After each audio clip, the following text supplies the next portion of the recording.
Hello दोस्तों, कैसे हैं आप सब। स्वागत है आप सभी का कॉमिक वर्ल्ड चैनल पर। तो सबसे पहले आप सभी को मैरी क्रिसमस। और इस शुभ अवसर पर मैं आप लोगों के लिए लेकर आया हूं राज कॉमिक्स में नागराज और तौसी का लेटेस्ट कॉमिक विशेषांक सर्प द्वंद, जो कि सर्प सत्र का पहला भाग है। तो चलिए दोस्तों, बिना कोई देरी किए शुरू करते हैं सर्प द्वंद का पहला भाग।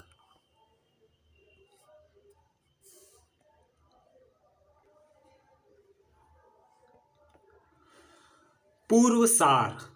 वेदाचार्य को नागराज पर आने वाली विपदा का आभास होता है और लुबना झील से आफत की तरह नागराज के सामने एक रहस्यमय स्त्री श्री और उसकी दुश्मन गरला प्रकट होती है। मरते मरते भी पाताल सर्पड़ी नागराज को पाताल विष से संक्रमित कर देती है। नागराज के सूक्ष्म सब मरने लगते हैं और नागराज उपचार ढूंढने महानगर से दूर चला जाता है। श्री भी महानगर में ही कहीं लापता हो जाती है। दूसरी तरफ नागद्वीप वासी एक रहस्यमय सुनामी में नागद्वीप के डूबने के कारण महानगर में शरण लेते हैं और इस कृत्य के अपराधी को ढूंढते हैं। उनको महानगर की वकील तिरुमल्ला पर अपराधी होने का शक भी होता है और यह भी कि तिरुमल्ला ही नागिन श्री है। उधर पाताल लोक में महाबली सम्राट इच्छाधारी नाग तौसी अपनी सम्राज्ञी अप्सरा के पाताल से जाने और उसके पीछे का अंगरक्षक गरला के लापता होने से परेशान है। उसको नागराज और श्री अर्थात अप्सरा की मुलाकात की सूचना मिलती है और वह क्रुद्ध होकर नागराज को धूल में मिलाने सतह की तरफ चल पड़ता है। उधर नागराज भी तौसी से निपटने पाताल का सफर शुरू कर देता है। होनी खेल खेल चुकी है, अब संभावना प्रबल है कि होकर ही रहेगा एक प्रलंकारी सर्प द्वंद। तिरुमल्ला मैडम आई क्या? आज हाई कोर्ट में उनका नागराज वर्सेस स्टेट का मैटर आने वाला है। नहीं भाई, पुलिस सर उनके लिए ही बैठे हैं। वो जैसे ही आती हैं मैं आपको कॉल करवाता हूँ। आप उनके जूनियर हैं ना? हाँ, तुम नंबर नोट करो। तुम्हारी कोच शुरू हो गई होगी तिरुमल्ला, लेकिन जल्दी ही लोग ये पूछना छोड़ देंगे कि तुम कहाँ हो, बल्कि ये पूछना शुरू करेंगे कि तुम कौन हो। अब मेरे नाग राजदंड का प्रभाव तुम पर पूर्ण हो चुका है। अब तुमको अपना असली नाग रूप दिखाना ही पड़ेगा। दिखाओ अपना सर्प रूप, दिखाओ। तुम परिवर्तित नहीं हुई? असंभव। कोई भी सर्प मेरे राजदंड की अवहेलना नहीं कर सकता। यानी तुम नाग नहीं हो? ऐसी भूल तो मुझसे कभी नहीं हुई। उफ, अब कोई समस्या न खड़ी हो जाए। सुनो सुनो, बोले कुमारी विसर्पी, उस सर्पणी ने अपना रूप दिखा दिया ना? हम भवन के अंदर ही जा रहे हैं, उसके सारे रहस्य अभी सामने आ जाएंगे। नहीं, हम बड़ी मुश्किलों से अपना अस्तित्व गुप्त रखकर महानगर में रह रहे हैं। बेवजह जांच करके हम किसी की नज़र में नहीं आना चाहते। बेवजह? वह नागिन नहीं है? ओह ठीक है, हम वापस आते हैं। वापस जाना है चुपचाप, बिल्कुल वैसे ही जैसे आए थे। एक मिनट सर, कौन है आप लोग? यहाँ कैसे आए? ये फ्लैट तो बंद है। हाँ, वो गलत आ गए, बगल वाले टावर में जाना था। जाते हैं जाते हैं। किसके फ्लैट में जाना है? यमराज के फ्लैट में जाना है। चलोगे? अब अपने आप बेहोश हो गए या हमें करना पड़ेगा? डोंट वरी सर, हम बेहोश भी करते हैं और यमराज के घर तक भी छोड़ते हैं। था, स्नेक आई गार्ड है। चलो फिर शुरू करते हैं। सर्प द्वंद। पृथ्वी का गर्भ कई परतों से मिलकर बना है। अतल, वितल, सुतल, तलातल और महातल। ये कैसी रस्सी है? मणि, प्रकाश दो। कौन कौन है? तू भाग। ये क्या हुआ? तूफान आया या भूचाल? तुम्हारा काल नागराज, बता तौसी कहाँ है? अरे धरती के नाग किसी गहरी खदान की दरार में गिर गया था क्या? चल लौट जा, रास्ता हम बता देंगे। वह मैं तौसी से पूछ लूंगा जब मैं उसे अपने साथ लेकर जाऊंगा। पता बता उसका। तौसी का नाम लेना मृत्यु मांगना है, इसे विभत्स मृत्यु दो। दर्जनों सर प्राणी अकेले नागराज पर टूट पड़े, थाड़ थाड़, और नागराज एक विशाल बोझ के नीचे दबता चला गया। पर तभी हम बुलबुले की तरह फूल रहे हैं, अंदर से दबाव आ रहा है, हम फट रहे हैं। इतने सर्प, असंभव। कौन है रे तू? समर्पण करोगे तो देवता हूं, शत्रुता करोगे तो मृत्यु हूं। तू काल है तो महासर्प भी महाकाल है। सहस्त्रों सर्पों को यूं चुटकियों में प्रकट करने वाला मामूली प्रतिद्वंदी नहीं हो सकता। मुझे भी अपना घनत्व और आकार बढ़ाना होगा। अपने शरीर को शिला सा कठोर और विशाल बनाना होगा, ताकि मेरे वार पत्थरों की तरह तेरे शरीर पर बरसें और तेरी अस्थियों को चूर कर दें। थार थार वार घन की तरह बरसने लगे। और चट्टान के नीचे दबे घास के तिनके की तरह नागराज के शरीर को तोड़ने लगे। इसके कड़े शरीर पर मेरा वार असर नहीं करेंगे। इसके बेहिसाब भार को भी मैं उठाकर फेंक नहीं सकता। इसके शिकंजे से आज़ाद हो सकूं तो कोई उम्मीद है, पर कैसे? नागराज के दिमाग में वह घटनाक्रम घूमने लगा जो उसको इस दर्दनाक मौत की कगार तक ले आया था। पाताल यात्रा के लिए मुझे नागरूप चाहिए जो भूमि की पतली दरारों से नीचे तक जा सके, और उसके लिए मेरे पास पर्याप्त इच्छाधारी शक्ति नहीं है। तो इसी रूप में जाओ। कैसे? यहाँ से 2 किलोमीटर पूर्व में एक निर्जन खदान है। असंख्य सांपों के निकलने के कारण वहाँ खुदाई रोकनी पड़ी थी। कहते हैं वहाँ की दरारें पाताल तक जाती हैं, और तुम्हारे सब जमीन खोदने में माहिर हैं। सरपी तो नहीं बचे हैं मेरे पास, भूल गए? काश भूल जाता। अब तेरी याद को खुद से जुदा करना पड़ेगा। क्या है ऐसा जो अब तक संभाल कर रखा है तुमने? अपने खून का खून। तेरे खून का वह ब्लड सैंपल जिसकी सिर्फ एक बूंद पूरा नागदंड बनाने को पर्याप्त थी, पर तुझे याद बनने से बचाने के लिए यह यादगार तुझे देनी पड़ेगी। तेरा कंसंट्रेटेड ब्लड स्प्रे यह बहुत तेजी से तेरे सर्पों की संख्या बढ़ाएगा, इसलिए जब मरने लगे तभी लेना, वरना यही तुझे मार डालेगा। सूक्ष्म सर्पों की मात्रा पर्याप्त होने में कुछ सेकंड लगेंगे, पर तब तक तो ये मेरा खून वापस बाहर निकाल लेगा। सर्प की एक ही कमजोरी होती है, उसकी दुम, और उसकी कठोर दुम पर मेरे वार नहीं तो इसकी भूतल के पत्थर तो अवश्य असर करेंगे। खच! और इसके संभलने से पहले ही मैं इसको यमलोक का रास्ता दिखा दूंगा। भाग! इस पुंकार से तुझे मात्र तौसी बचा सकता है। बुलाओ उसे, अन्यथा 3 पल में। रुक जाओ तौसी। तक्षक राज, तुम यहाँ? मैं तौसी को ढूंढ रहा हूँ। तौसी को तुम क्यों ढूंढ रहे हो? कुछ हिसाब पूरा करना है व्यक्तिगत, पर पाताल में तो तुम्हारा राज है। फिर ये तौसी कौन है? पाताल के 7 भाग है नागराज। अतल, वितल, सुतल, तलातल, महातल, रसातल और फिर आता है पाताल। अभी तुम हमारे राज महातल में हो। पाताल में नागलोक है, अद्भुत मायावी जगत है। वहाँ बड़े बड़े राज्य हैं, समुद्र हैं, आकाश है, और वहाँ के नाग प्रदेश का राजा है महाबली इच्छाधारी तौसी। वहाँ जाना मृत्यु को निमंत्रण देना है। वापस लौट जाओ नागराज। कौन है तौसी, जरा विस्तार से बताओ। और तुमने मुझे आगे जाने से क्यों रोका? हमने तुम्हें क्यों रोका? अगर तुम इस मार्ग से पाताल पहुंच जाते तो तौसी का कहर हम पर टूटता। हम मात्र बीच में रसातल होने के कारण सुरक्षित हैं। तौसी एक साधारण नाग था, परंतु प्रेम ने उसे बदल दिया। अप्सरा के प्रेम के लिए तौसी ने इच्छाधारी शक्ति को भी प्राप्त किया और नाग प्रदेश के राज्य को भी। महाबली बन गया वो। ये अप्सरा है? हाँ, तौसी शस्त्र शक्तिधारी और ब्रह्मास्त्रधारी है। उसके धरती पर शक्तिशाली मानव मित्र भी हैं और पाताल में अद्भुत शक्तियों वाला किशोर पुत्र टनी भी। चमत्कारी नाग बाबा उसके पथ प्रदर्शक है। धरती पर मित्र कौन है वे? 2 हैं, वैज्ञानिक शक्ति वाला कालचक्र और 18 शक्तियों वाला चीन प्रदेश का G18, जिन्होंने तौसी को अजय बना दिया है। कालचक्र और G18 भी तो तौसी से मिलने आते होंगे। वे किस रास्ते से आते हैं? पाताल लोक में एक अत्यंत विशाला समुद्र है। G18 उसी से पाताल लोक में आता जाता है, और कालचक्र मात्र एक ही बार पाताल गया है, तौसी के पुत्र के नामकरण में, और वह भी मायावी पथ से। धरती को पाताल से जोड़ने वाले एक अद्भुत रास्ता। अभी हाल में पाताल लोक में कुछ अजीब घटित हुआ है क्या? हाँ, सूचना है कि असंभव घटना घट गई है। अप्सरा तौसी को बिना बताए छोड़कर कहीं चली गई है। नागबाबे भी कुछ न कर सके। अप्सरा यानी श्री सतह पर आई तो थी, मुझसे मिली भी थी, पर उसने मुझसे किसी कालचक्र या G18 तक पहुंचने का अनुरोध नहीं किया।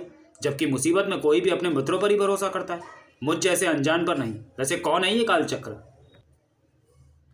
कभी सुना नहीं ये नाम? अप्सरा मिली या तुमको कॉन्ट्रैक्ट देना बेकार गया?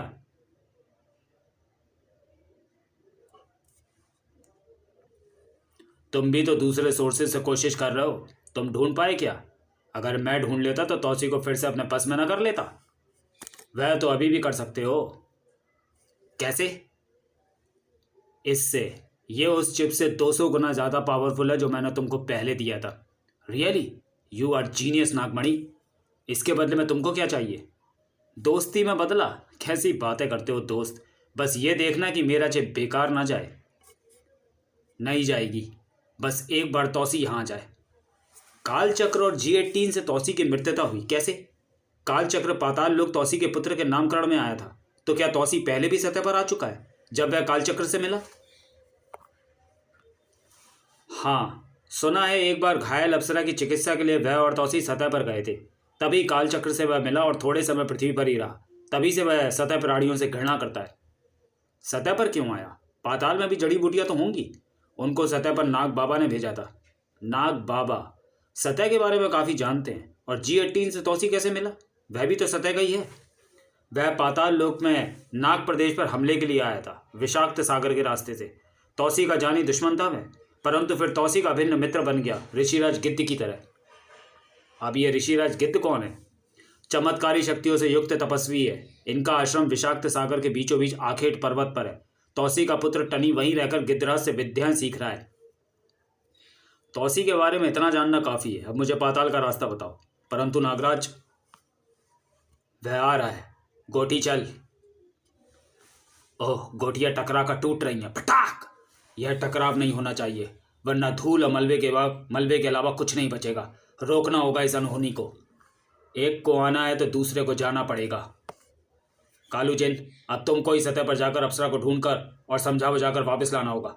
तौसी को मैं लंबे समय तक यहाँ रोक कर नहीं रख सकता और उसको धरती सतह पर जाने भी नहीं दे सकता, अन्यथा वहाँ महाविनाश का जो तांडव होगा उससे कोई नहीं बचेगा। पर सबसे पहले तू जाएगा नाग बाबा। कौन है रे तू? मेरे मस्तिष्क में कैसे घुस पा रहा है? तुरंत ये प्रयास छोड़ दे, न तो यहीं से तेरे प्राण खींच लूंगा मैं। क्या हुआ नाग बाबा? आप सिर क्यों पकड़े हुए हैं और क्या बुदबुदा रहे हैं? थोड़ थोड़ थोड़। तू ये कर सकता है नाग बाबा? मैं जानता हूं तेरी शक्तियों को, लेकिन एक काम मैं भी कर सकता हूं। तौसी को बता सकता हूं कि तू असल में कौन है। तुम ये कैसे जानते हो? क्या चाहते हो तुम? तौसी को अप्सरा को ढूंढने जाने दो, वरना मर जाएगा वह। मैंने उस क्षेत्र को छान मारा दोस्त, परंतु अप्सरा भाभी मुझे अभी तक कहीं नहीं मिली। ये तुम क्या कह रहे हो दोस्त? एक तुम्हारे विश्वास पर ही तो मैं पाताल लोक में रुका हुआ हूं। तो मैं स्वयं जाऊंगा मित्र। अप्सरा चाहे लाख पर्दों में छुप जाए, अपनी धड़कनें मुझसे नहीं छुपा सकती। 2 शरीर 1 प्राण हैं हम। अगर मेरी धड़कन अब तक चल रही है तो उसका दिल भी अवश्य धड़क रहा होगा। G18, इसकी अवश्य कोई मजबूरी है। पर मैं भी कितना मजबूर हूं कि जाकर उसकी मजबूरी नहीं जान सकता, क्योंकि नाग बाबा के आदेश ने मुझे बांध रखा है। अब नहीं तौसी, तुम जा सकते हो। तुमको जाना ही चाहिए। जाओ और अप्सरा को किसी भी कीमत पर लेकर ही आना। नाग बाबा, आपने निर्णय क्यों बदल दिया? यह सच्चे प्यार का असर है तौसी। मैं भी तुम्हारे साथ चलूंगा दोस्त। भूमि मेरा क्षेत्र है। नहीं दोस्त, हम और तुम दोनों चले गए तो नाग प्रदेश को कौन संभालेगा? मेरी अनुपस्थिति में यहाँ की सुरक्षा का भार तुमको ही उठाना पड़ेगा मित्र। इतनी बड़ी जिम्मेदारी? पर तुम्हारी बात मैं नहीं टालूंगा। शीघ्र लौटना अप्सरा भाभी को लेकर। मैं शीघ्र ही आऊंगा मित्र। होनी भी अब अप्सरा को मुझसे दूर नहीं रख पाएगी। अप्सरा, तेरा तौसी तेरे पास आ रहा है। देख तो क्या आई है? रामलीला से आई है क्या? कहीं से भाग कर तो आई है। जरूर शादी के मंडप से भागी होगी। गहने देख, खालिस गोल्ड है।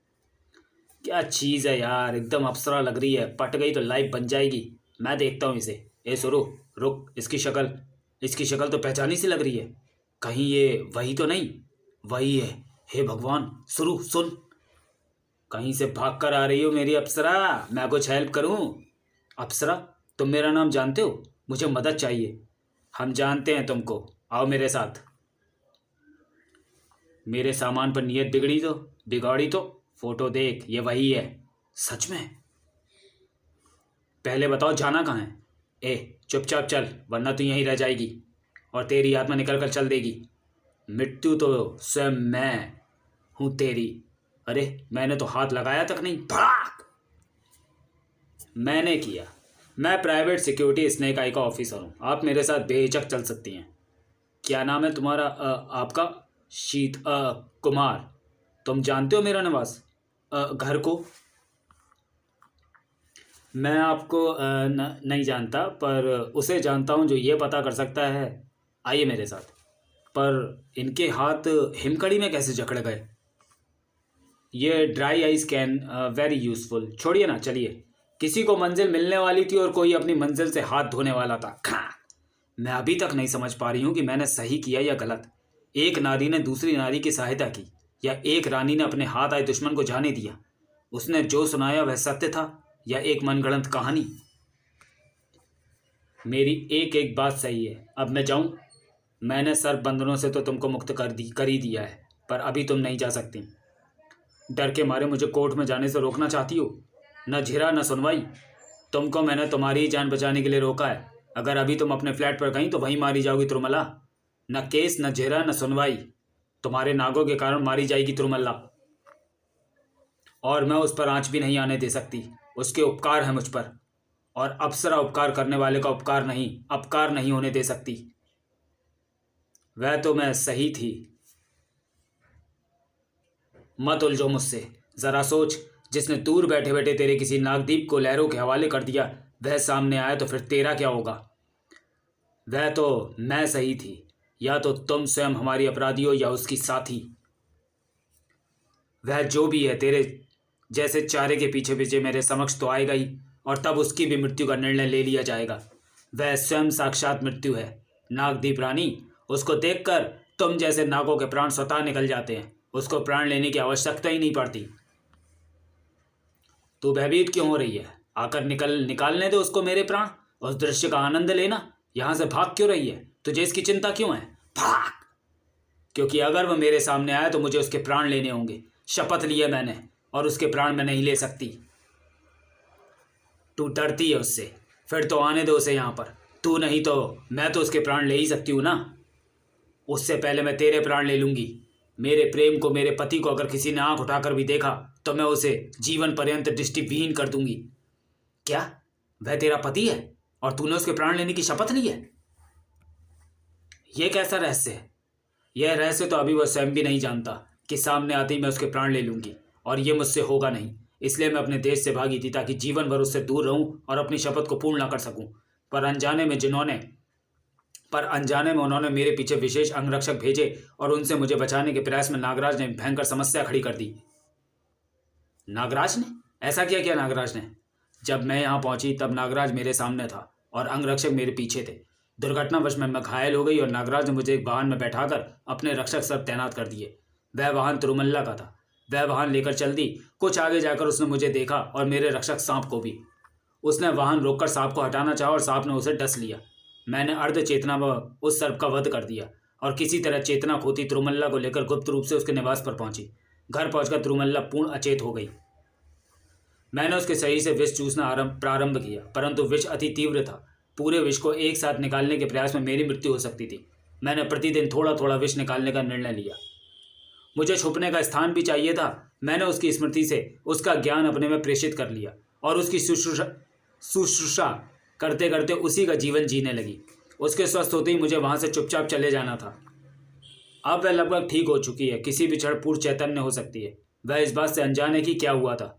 वहां हो रहे सर्प युद्ध के दौरान अगर वह चैतन्य हो गई तो उसके प्राण खतरे में पड़ जाएंगे। तुमने नागराज के विष से उसके प्राण बचाए। यह वास्तव में उपकार है हम सभी पर मैं पंच सर्पों से संपर्क क्यों नहीं कर पा रही हूँ?